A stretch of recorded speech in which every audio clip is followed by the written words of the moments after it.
Monsieur le ministre. Monsieur le ministre, bonjour, Julie Montagne pour France Télévisions. Pouvez-vous expliquer aux Français en fait pourquoi la Belgique a décidé de ne pas organiser de référendum comme la France l'a fait pour la Constitution européenne? Oh, eh bien, je pense tout simplement parce qu'elle n'en a pas besoin. Vous savez, la Belgique, elle a peut-être 3 langues nationales, mais elle sait aussi parler d'une seule voix. Hein.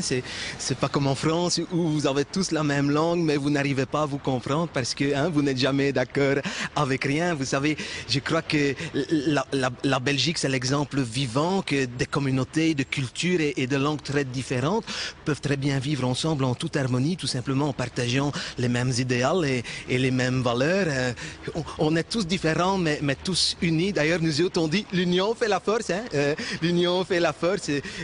Vous savez, la Belgique, c'est comme qui dirait depuis 175 ans, comme une mini-Europe. Hein? C'est une maquette. C'est comme une maquette. Monsieur le ministre, Joël Lejeune pour RTL TVI. Oui. On sait que vous avez été un des ministres combattants flamands les plus offensifs dans le dossier Bruxelles à Lillebort, le BHV. Oui. Vous êtes déçu par sa mise au frigo jusqu'en 2007?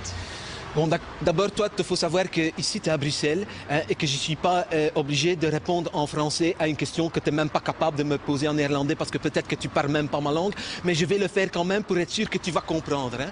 Bon, d'abord, le dossier BHV, il est peut-être au frigo, il sera encore même au congélateur, que quand moi je vais le sortir, je vais te le mettre au micro-ondes thermostat 12 et ça va tout péter ici. Hein. Ça va bien? Ça va tout péter. Quand je dis tout péter, c'est pas Bruxelles, Alvivert, hein. C'est la Belgique et tout le bazar avec. Hein. Parce que si ça n'était que pour moi, moi je te coupe tout ça en deux, avec des barbelés tendus de Courtrai jusqu'à Hasselt, avec des miradors partout, de checkpoints et contrôle linguistique à la frontière. Ça va bien?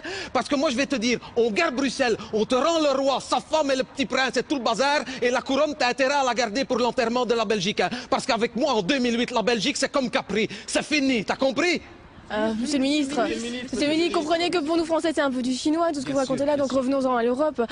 Quel rôle la Belgique va jouer dans cette nouvelle donne européenne?